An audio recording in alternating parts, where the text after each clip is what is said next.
Ibihe byiza cyane kuri wowe mukunzi wa Kigali Tube nawe udahwema kudukurikirana umunsi ku wundi n'iby'agaciro. Komeza uzajye dukurikirana, natwe ntabwo tuzahwema kuguhereza amakuru y'imyidagaduro azajya bagezweho, haba amakuru yo mu Rwanda, muri Afurika ndetse no ku isi hose. Reka nizere ko umeze neza cyane kandi ibyo urimo byose bikomeje kugenda neza cyane. Amazina yanjye nitwa Ikwishimwe Emmanuel. Hanyuma murangusaba ikintu kimwe gusa, kora subscribe kuri Kigali Tube, hanyuma kandi nakazogera kugira ngo hatazagira inkuru n'imwe izajya igucika.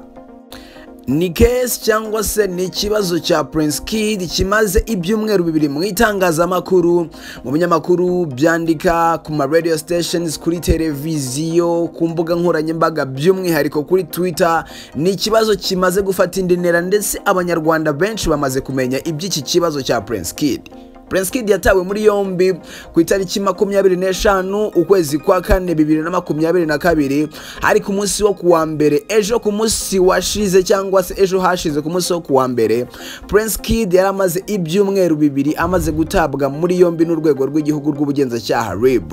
Dosiye yarateguwe ndetse yamaze gushyikirizwa ubushinjacyaha, ariko ibyo ngibyo ntabwo bikiri inkuru, ahubwo case ya Prince Kid iri kugenda ikura cyane ndetse iri kugenda izama abandi bantu. Ku munsi w'ejo nibwo amakuru yamenyekanye ko Iradukunda Elisa yamaze gutabwa muri yombi akurikiranweho impapuro mpimbano cyangwa se inyandiko mpimbano ndetse no kubangamira iperereza. Hari ibaruwa yagiye hanze igaragaza Iradukunda Elisa atanga ubuhamya avuga ko atigeze akorerwa ihohoterwa iryo ari ryo ryose muri Miss Rwanda, ndetse ibyo yabonye cyangwa se ibihembo byose yabibonye nta ruswa n'imwe atanze. Iyo baruwa ya Iradukunda Elisa atanga ubuhamya yari yasinyweho na noteri. Noteri wasinye kuri iyo baruwa nawe yamaze gutabwa muri yombi.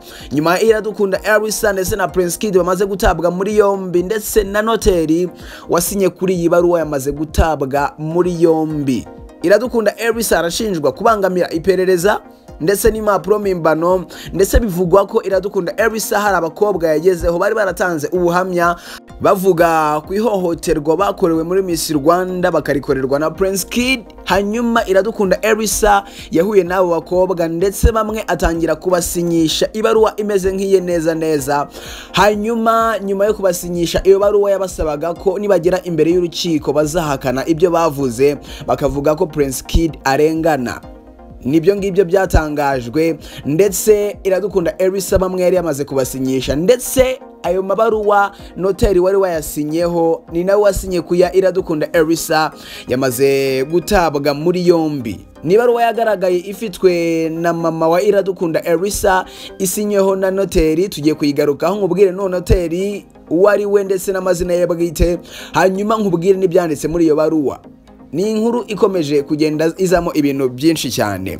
Hanyuma mbere yo gukomeza iyo nkuru, reka mbaze nkubwire iduka ricuruza imyenda, inkweto byiza cyane kandi bigezweho kandi ku mafaranga make cyane. Ni iduka ryitwa Merox Store. Ni iduka rikorera online ahantu hose waba uherereye, waba uri mu Rwanda, waba uri hanze ukeneye imyenda cyangwa inkweto, turanabikugezaho. Tuba dufite company dukorana nayo yohereza ibintu hanze y'igihugu cy'u Rwanda.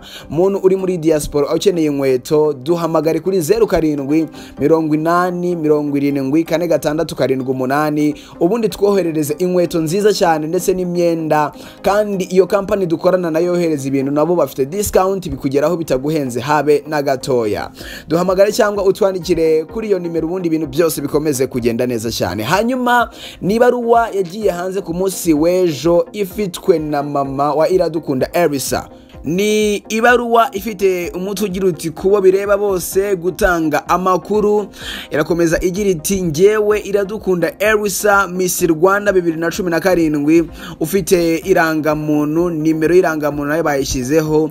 Ibaruwa irakomeza igira iti nyuma yo kumva amakuru avugwa kuri Ishimwe Dieudonné cyangwa se Prince Kid ukekwaho ibyaha bifitanye isano n'ihohoterwa rishingiye ku gitsina yakoreye abakobwa bitabiriye amarushanwa ya Miss Rwanda, mbinyujije mu nyandiko makanye ko iryo hohoterwa ntaryo nakorewe ari imbere y'amarushanwa ndetse no mu marushanwa.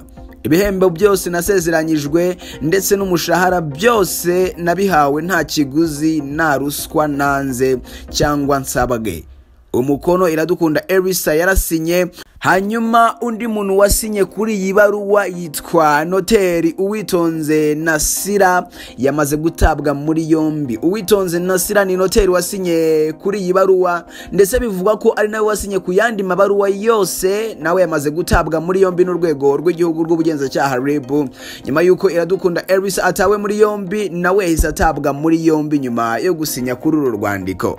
Ibintu bikomeje gukomera cyane, ariko ni ibintu byumvikana cyane. Ibi ni ukubangamira iperereza ku rwego rwo hejuru. Nyuma y'ibyo RIB yari imaze kugeraho, kandi iri perereza rimaze igihe kirekire cyane. Nk'uko nabikubwiye ku munsi w'ejo, iri perereza ryatangiye muri 2019 nibwo RIB yatangiye guperereza cyangwa se gukora iperereza ireba ibintu bivugwa muri Miss Rwanda, ruswa y'igitsina, ruswa y'amafaranga, ihohoterwa rikorerwa abakobwa bitabira Miss Rwanda cyangwa se bitabiriye Miss Rwanda mu bihe bigiye bitandukanye. Ibi ngibi byatangiye 2019 ku itariki 25 z'ukwezi kwa 4 2022 nibwo bataye muri yombi umuyobozi wa Rwanda Inspirational Backup cyangwa se Ishimwe Dieudonné cyangwa se Prince Kid, nibwo yatawe muri yombi nyuma yo kuva muri 2019 kugeza 2022. RIB nibwo yataye muri yombi uyu nguyu Dieudonné, ndetse ashinjwa ibyaha bigera kuri 3 ngira ngo twabigarutseho, kubera ko dosiye yamaze gushyikirizwa ubushinjacyaha. Hanyuma dutegereje kumenya ese Dieudonné bizagenda gute, ese ibyaha bizamuhama. Ibyo ni ibintu bikomeje kugenda byibazwa n'abantu benshi. Ibi byanatumye Miss Rwanda ku munsi w'ejo, ngira ngo nitangazo nari bagejejeho, Miss Rwanda yabaye ihagaritswe mu gihe umuyobozi wa Rwanda Inspirational Backup itegura Miss Rwanda Ishimwe Dieudonné akiri gukurikiranwa. Minisiteri y'Umuco n'Urubyiruko yabaye ihagaritse Miss Rwanda. Ubu irushanwa rya Miss Rwanda ntabwo riri gukora ubu ngubu, nta muntu n'umwe uri hagarariye, hanyuma naryo ryabaye rihagaritswe. Icyo ni ikintu gikomeye cyane, ndetse nanakigarutseho nyuma yo kumva ibyo nyakubahwa Perezida wa Repubulika y'u Rwanda Paul Kagame yavuze kuri Miss Rwanda, avuga ko ntacyo itwaye ariko nta n'ikitanze. Ayo ni amagambo akomeye cyane, ahita asa naho akura hiri rushanwa. Ikintu kidafite icyo gitwaye ariko nta nicyo gitanze, bikavugwa na nyakubahwa Perezida wa Repubulika y'u Rwanda, ntabwo ari ibintu biba byoroshye. Bishobora kuba bifite ahantu bihuriye no kuba Miss Rwanda yarabaye ihagaritswe. Icyo ni kimwe. Ikindi nakubwira, sinzi niba ubyibuka, ariko hari amajwi y'umukobwa yagiye hanze asa naho avuga ibibera muri Miss Rwanda tutari tuzi, avuga n'amakampani ashobora kuba yarafatanyije na Prince Kid, kubera ko yavuzemo Cogebanque ndetse na Volcano. Avuga ko abayobozi b'ayo makampani hari ahantu bafite abahuriye n'iki kibazo cya Prince Kid, ariko ibyo ngibyo ntabwo byari byamenyekana. Ikindi kintu yavuze nuko umukobwa witwa Iradukunda Elisa akunda Prince Kid ku rwego rwo hejuru, kugeza naho Prince Kid Elisa ababizi neza ko amuca inyuma ariko agakomeza kumukunda. Ndetse noneho andi makuru twamenye nuko Prince Kid yari afite gahunda yo kubana na Iradukunda Elisa, ndetse yari yaranamaze no kumwambika impeta. Yari fiancé wa Prince Kid, kubera ko nyuma yo kwambika impeta ohita wa fiancé. Hanyuma kimwe mu bintu bikomeye cyane twabonye ku munsi w'ejo, nyuma yo kumenya ko Iradukunda Elisa nawe yamaze gutabwa muri yombi, nuko twabonye urukundo rudasanzwe Elisa akunda Prince Kid.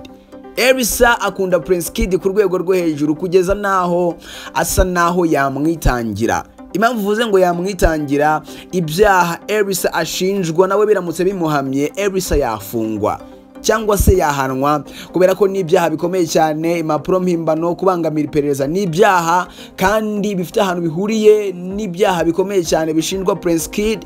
Uku ni ukwitangira Prince Kid bigaragara, kubera ko no gushaka guhura n'abatangabuhamya cyangwa se abantu batanze ubuhamya bashinja Prince Kid ihohotera yakoreye abakobwa batandukanye bagiye bakorera bitabira Miss Rwanda mu bihe bitandukanye, ukajya guhura nabo kugira ngo uhindure ibyo bavuze, ukanashaka noteri ngasinye kuri ayo mabaruwa cyangwa se kuri ubwo buhamya. Ni ibintu bikomeye cyane byahise bigaragaza urukundo rudasanzwe Elisa akunda Prince Kid. Elisa akunda Prince Kid cyane, gusa nawe bishobora kutagenda neza, kubera ko ashobora guhanwa cyangwa se amategeko ashobora gukurikizwa, hanyuma ibyaha ashinjwa akabihanirwa. nangaye nguko rero nuko gahunda zimeze. Elisa nawe yamaze gutabwa muri yombi, akaba akurikiranyweho ibyo byaha nakubwiye, ndetse na noteri wasinye ku ibaruwa ya Elisa avuga ko nta hohoterwa yigeze akorerwa muri Miss Rwanda nawe yamaze gutabwa muri yombi. Abantu babiri bamaze gutabwa muri yombi nyuma ya Prince Kid, ubwo bamaze kuba batatu muri iyi case. Nubundi tuzagenda tubakurikiranira buri kimwe, amakuru yose n'undi uzagiye usanga hano kuri Kigali Tube, kubera ko turi imyidagaduro, tuvuga imyidagaduro umunsi ku wundi. Icyo usabwa ni kimwe no gukora subscribe ugakanda n'akazogera kugira ngo hatazagira inkuru n'imwe izajya igucika. Komeza kugira ibihe byiza, Imana ikomeze kubana nawe cyane. Amazina yanjye nitwa Ikwishimwe Emmanuel, kuri Instagram watangira ukankurikirana nitwa Ikwishimwe 13, ubundi ibintu byose bigakomeza kugenda neza cyane. Komeza kugira ibihe byiza, amahoro, umugisha Uwiteka atanga bikomeze kugenda bikubaho neza cyane. Ciao.